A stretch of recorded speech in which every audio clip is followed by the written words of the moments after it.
Civic ভলেন্টিয়ারদের অবসরের পর এককালীন 5 লক্ষ টাকা দেওয়া হবে, নবান্নের তরফে বিজ্ঞপ্তি জারি করা হয়েছে। এই হচ্ছে সেই নোটিফিকেশন আপনারা দেখতে পাচ্ছেন, যেটা ছিল 3 লক্ষ, বাড়িয়ে সেটা এককালীন 5 লক্ষ করা হয়েছে। মাস্কট স্পিন কন্ট্রোল ল্যাবের পরীক্ষায় এটি প্রমাণিত। কেয়াসেট আলোপেক্স পেন্টা অ্যাক্টিভ নতুন চুল গজাতে সাহায্য করে, চুল পড়া বন্ধ করে। Keya Seth alopex penta active 10 hair fall প্রবলেমের একমাত্র সলিউশন।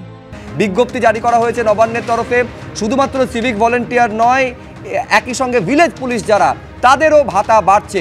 আমি আরেকবার আপনাদের বলবো, সিভিক ভলেন্টিয়ারদের অবসরের পর এককালীন যে ভাতা সেটা 3 লক্ষ থেকে বাড়িয়ে এবার 5 লক্ষ টাকা করা হলো। আর্জিকরে কি কালচার চলতে আমি জানি না, এখন থেকে আর্জিকরে একটাই কথা, শেষ কথা একটাই, দ্য হাইয়েস্ট থিং যা কিছু আছে, that is principal and me, আমাদের উপরে যে যেতে যাবে, he have to face my wrath of এমএসবিটি।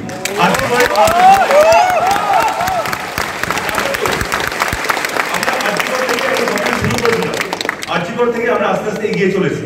Being N administrator, আমার ইচ্ছে হচ্ছে সারা জীবনটাই আমি আনন্দ করেই আমি এখানে উঠে এসেছি। আজ পর্যন্ত কোনোদিন হয়নি আমি কোনো ক্লাস করেছি, প্রক্সিতে আমি বিশ্বাসী ছিলাম। বাট অ্যাকচুয়ালি ব্যাপারটা ছিল কি, যে আজকে যদি আমি পারতাম, যদি আমাকে জোর করে এখানে এমএসবিপি না হতে হতো, বেটার আই ওয়াজ দেয়ার, এবং আমার গলাতে একই স্বর থাকতো।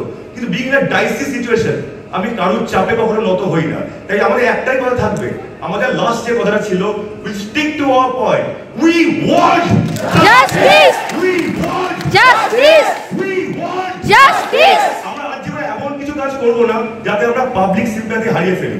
আজকে করে আমাকে এটাও দেখতে হচ্ছে যাতে কোনো পেশেন্ট বা পেশেন্টের রিলেটিভস যাতে আমাদের এগেইনস্টে কেউ না চলে যায়। But at the same time I want to cordially thank all my senior and 5 faculty members wholeheartedly support.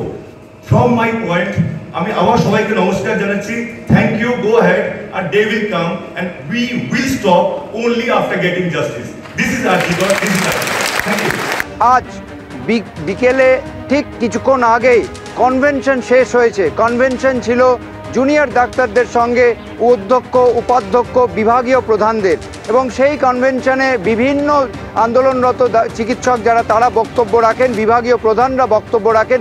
এই আন্দোলন কেন হচ্ছে, আন্দোলন কেন তারা চালিয়ে যেতে বাধ্য হচ্ছে, সেই বিষয় নিয়ে জুনিয়র ডাক্তাররা বক্তব্য রাখেন। এবং তাদের বক্তব্য রাখার পর অধ্যক্ষ, উপাধ্যক্ষ, তাদের বক্তব্যের বিষয় ছিল।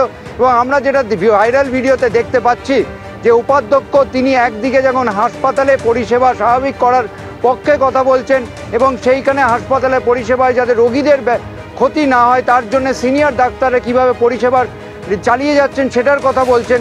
অন্যদিকে তিনি বলছেন যে এই যে মর্মান্তিক দুর্ভাগ্যজনক ঘটনা, তার জন্য তিনিও জাস্টিস চাইছেন, তিনি কোনোভাবে কোনো চাপের কাছে নতি স্বীকার করবেন না। এবং এটাও স্পষ্ট করছেন যে এই যে মেডিকেল কলেজ, সেই মেডিকেল কলেজে সর্বোচ্চ স্তরে অধ্যক্ষ এবং উপাধ্যক্ষ রয়েছেন।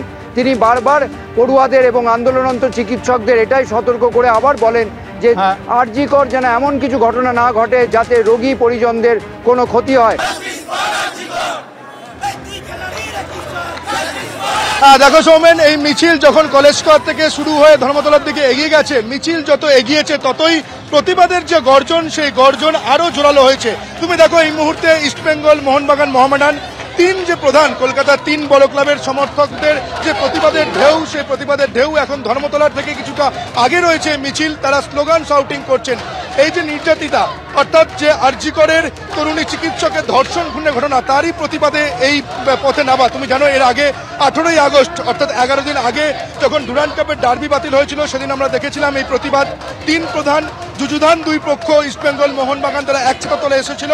11 দিন পর আজ আবার ইস্টবেঙ্গল, মোহনবাগান পথে নামলো। তুমি ভাবতে পারছো ইস্টবেঙ্গল, মোহনবাগান যখন মাঠে লড়াই করে একেবারে চিরশত্রু, তারা চিরপ্রতিদ্বন্দ্বিতা, যে শত্রুতা বিশ্ববিখ্যাত কলকাতা ডার্বি, তারাই এক ছাতের তলায় চলে এসেছে। ঘটি বাঙালের যে লড়াই, সেই ঘটি বাঙালের লড়াই নয়, ঘটি বাঙাল একেবারে কাঁধে কাঁধ মিলিয়েছে।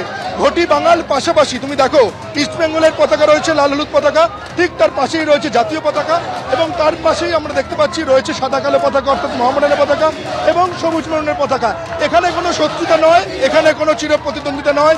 সবাই মিলে একটাই স্বর তুলছেন যে আরজিকর কাণ্ডের যে দোষী, সেই দোষীর কঠোরতম শাস্তি চাই। আমি ইস্টবেঙ্গল, মোহনবাগান সমর্থকদের সঙ্গে কথা বলার চেষ্টা করব। তোমরা পথে নেমেছিলে ডুরান্ড কাপে যেদিন ডার্বি বাতিল হলো, আবারও পথে নামলে ইস্টবেঙ্গল, মোহনবাগান এক ছাতার তলায় পাশাপাশি। আমরা তো সেদিনও বলেছিলাম 18ই আগস্ট আমাদের ওপর যে লাঠিচার্জ হয়েছিল, অত্যাচার হয়েছিল, আমরা আবারও প্রতিরোধে নামবো। এবং এই লড়াই চলবে, এই লড়াই থামবে না যতদিন না আমরা বিচার পাচ্ছি। এইটা আমাদের দেখেছেন তো, আমাদের মাঠ থেকে শুরু হয়েছে এই প্রতিবাদ। আমরা যতক্ষণ না বিচার হচ্ছে এই প্রতিবাদ আমাদের চলবে, আর আগামী দিনেও চলবে। সময় তুমি শুনতেই পেলে ইস্টবেঙ্গল মোহনবাগান দু দলের চিরশত্রু যজুদন দুই পক্ষের যে সুর, সেই সুর একেবারে মিলে গেছে। লাল হলুদ সবুজ বেলুন রং একেবারে মিলে গেছে। তার কারণ একেবারেই সৌমিত্র, অর্থাৎ আরজিকর কাণ্ডের বিচার চেয়ে ফের পথে নেমেছেন ইস্টবেঙ্গল মোহনবাগান মোহামেডানের সমর্থকরা।